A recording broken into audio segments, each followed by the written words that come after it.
kita menundukkan kepala, memohon kehadirat Tuhan untuk memberkati keluarga, memberkati ibadah kita.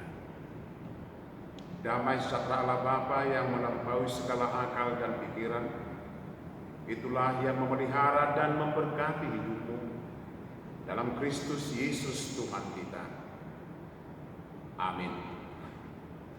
Firman Tuhan pada minggu ini, Minggu Quasimodo Divinity, 19 April 2020, terambil dari kitab Mazmur pasal 42 ayat 1 sampai ayat 6. Demikian firman Tuhan.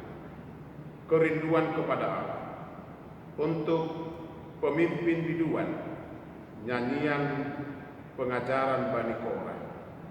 Seperti rusa yang merindukan sungai yang berair, demikianlah jiwaku merindukan Engkau ya Allah. Jiwaku haus kepada Allah yang hidup. Baiklah aku boleh datang melihat Allah.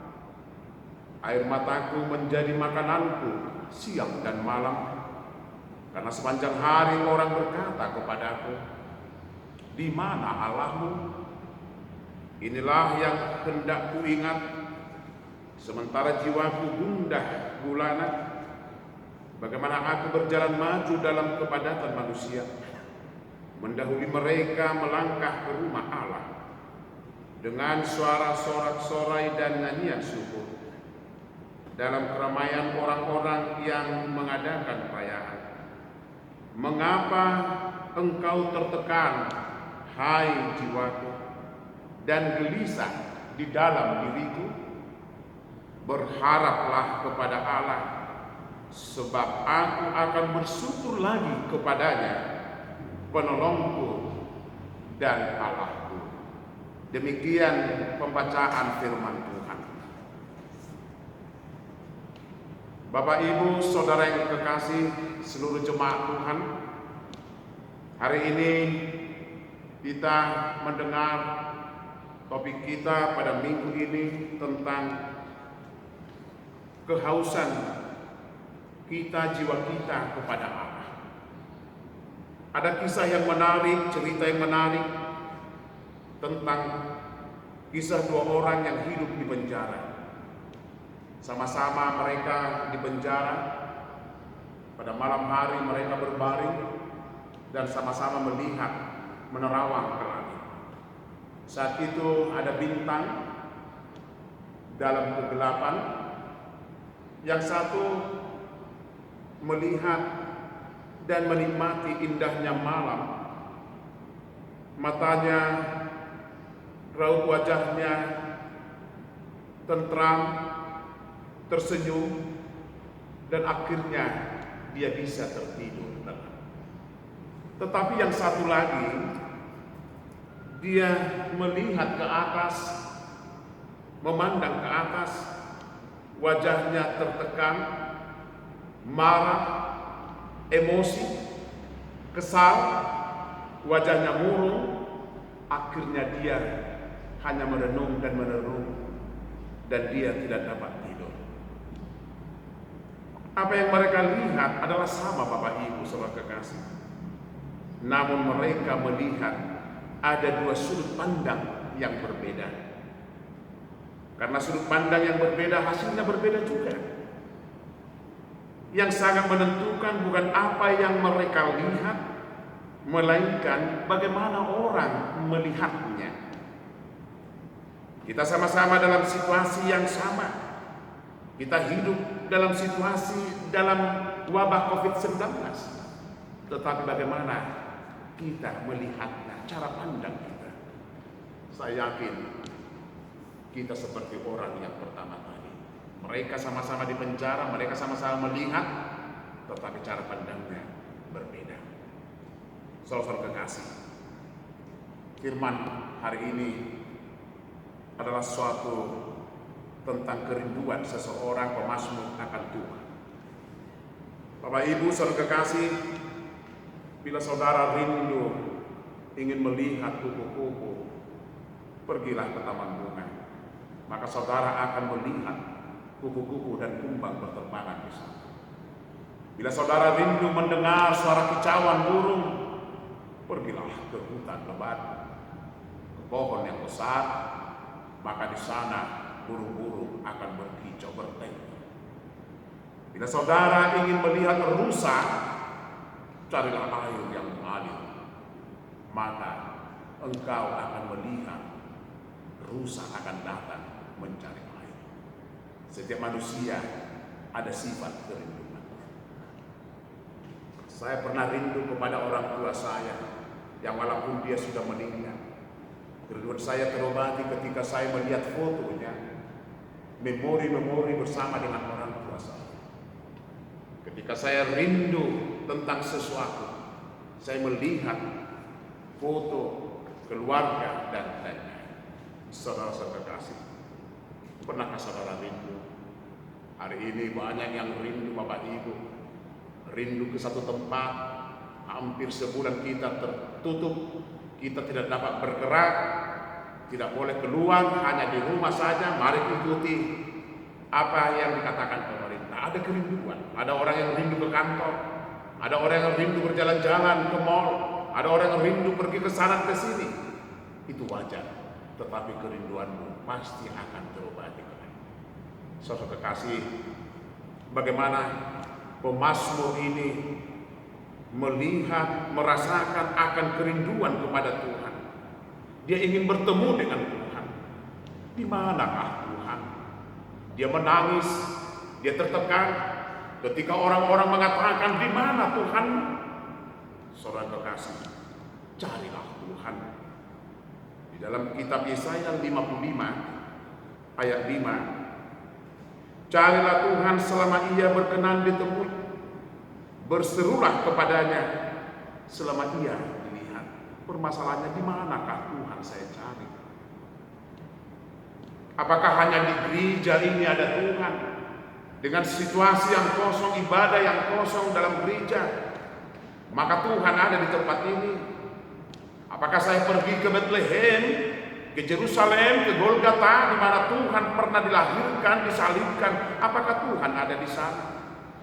Saudara kekasih, di dalam Amos pasal 5 ayat 4a dan 6 bisa dikatakan, carilah aku, maka kamu akan hidup. Carilah Tuhan, maka kamu akan hidup. Di manakah aku akan mencari Tuhan? Lihat sekitar, lihat anak-anakmu, lihat keluargamu, lihat rumahmu, lihat kehidupanmu, lihat binatang-binatang yang ada di luar sana. Maka di situ engkau akan melihat keberadaan Tuhan. Allah kita adalah Allah yang omnipotens, maha kuasa. Allah kita adalah Allah yang omnipresent, maha hadir. Dia bukan hanya hadir di gereja, tetapi di rumahmu juga saat ini dia hadir. Di dalam ibadahmu juga dia hadir. Bukankah Tuhan mengatakan ketika ada orang percaya, berkumpul 2-3 orang atas nama demi Allah, nama Tuhan dipanggil, maka roh Tuhan ada di tempat itu. Allah berada di tempat itu. Saudara percaya, di tengah-tengahmu ada Tuhan. Ibadahmu diberkati. Karena itu, ketika engkau rindu kepada Tuhan, bacalah firman, maka dia akan berfirman kepada. Ketika engkau rindu kepada Tuhan, lakukanlah, terjemahkanlah salib itu. Bergeraklah memberi, bergeraklah untuk mengasihi. Ketika engkau rindu kepada Allah, kasihilah, cintailah, maafkanlah orang lain. Karena Allah itu adalah kasih. Maka Allah selalu ada di dalam hidup kita. Saudara kasih, di ayat 6 pemazmur mengatakan, mengapa engkau tertekan hai jiwaku? Mengapa engkau gelisah hai diriku? Lihatlah Tuhan, berharaplah kepada Allah. sebab aku akan bersyukur lagi kepadanya, penolongku dan Allahku.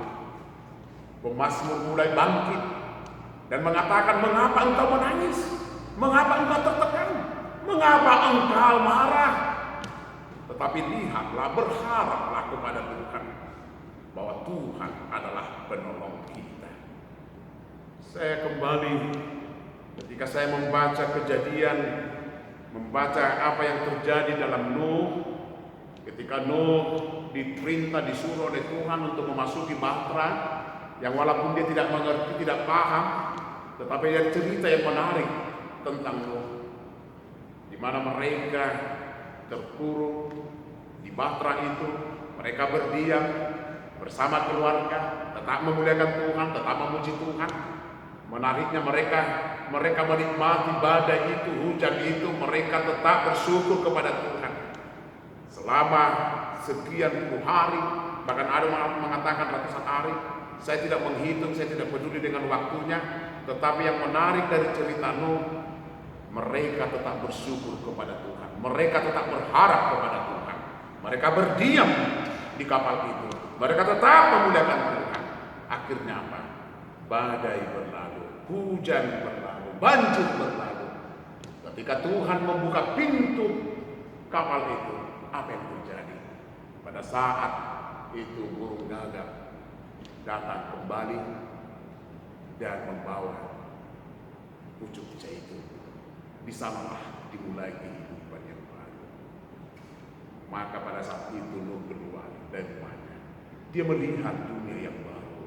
Dia melihat peradaban yang baru. Bapak Ibu yang kekasih, disinilah letaknya. Kita tidak tahu apa yang terjadi, tetapi ketika kita bisa melalui dunia ini, bisa melalui wabah ini, saya percaya ada kehidupan yang baru, ada peradaban yang baru. Jangan salahkan dirimu, jangan salahkan orang lain, tetapi lihatlah, katakanlah apa yang akan terjadi pada saat ini dan apa yang akan terjadi di hari yang akan datang. Bertahanlah, selalu bersama-sama dengan keluarga. Mungkin inilah hari yang bersukacita. Setelah 4 minggu kita bersyukur, beribadah bersama anak-anak, bersama suami dan istri, bersama keluarga. Bukankah ini menjadi karunia untukmu? Bukankah ini menjadi berkat bagimu? Saudara kekasih, mari berharaplah kepada Tuhan, karena Tuhan pasti menolong jiwa kita. Berharaplah kepada Tuhan dan Dia akan hadir untuk menyelamatkan dunia ciptaannya. Kita tidak tahu apakah manusia selama ini lupa akan manusia, lupa akan pekerjaan yang baik, melakukan kebaikan, menolong orang lain, atau manusia saat ini lupa akan Tuhan. Biarlah ini menjadi teguran Tuhan. Kalaupun itu terjadi, saya yakin orang percaya akan diselamatkan. Tuhan memberkati rumah tangga kita, Tuhan memberkati anak-anakmu, Tuhan memberkati keluargamu, dan tetap berdiam, bersyukur. Biarkanlah ini seperti Nuh, kita merenungkan dan kita sambil memuliakan Tuhan. Tuhan Yesus memberkati. Amin. Kita Bapa Surgawi, terima kasih Tuhan. Pada minggu ini, Minggu 19 April 2020, inilah ibadah kami yang keempat kali 4 minggu. Ketika dunia ini mengalami wabah COVID-19 yang disebut corona. Kami percaya ada rencana Tuhan dalam dunia ini.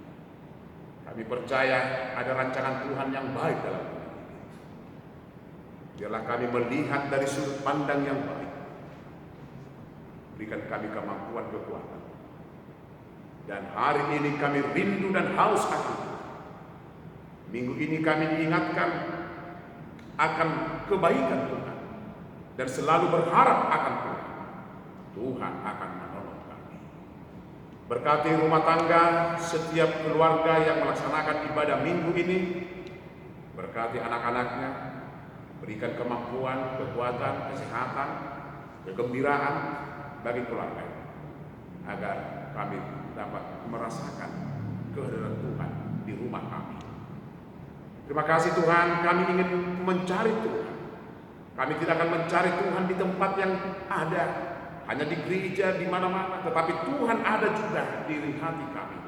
Tuhan berada di dalam ibadah kami, di dalam rumah kami juga.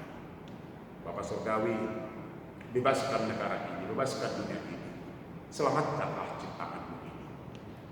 Banyak air mata yang kami lihat, banyak jeritan-jeritan tangisan yang kami dengar karena wabah COVID-19. Kami hanya mengandalkan Tuhan.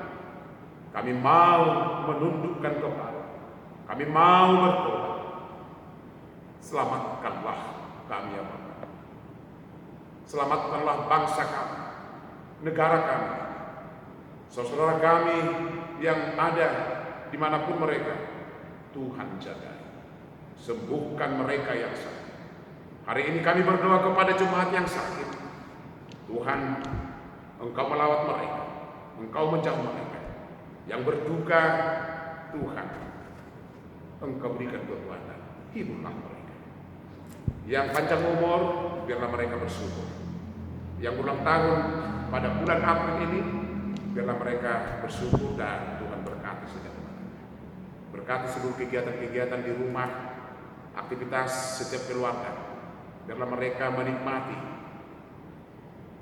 ibadah minggu ini, menikmati kebersamaan mereka pada hari-hari yang akan datang juga. Kami percaya Tuhan akan menyelamatkan kami. Tuhan akan membebaskan dunia ini dan Tuhan akan memberikan kehidupan yang baru bagi kami. Terpujilah Kamu. Ampunlah kami dari segala dosa kami. Di dalam nama Yesus Kristus kami berdoa dan mengucap syukur. Amin.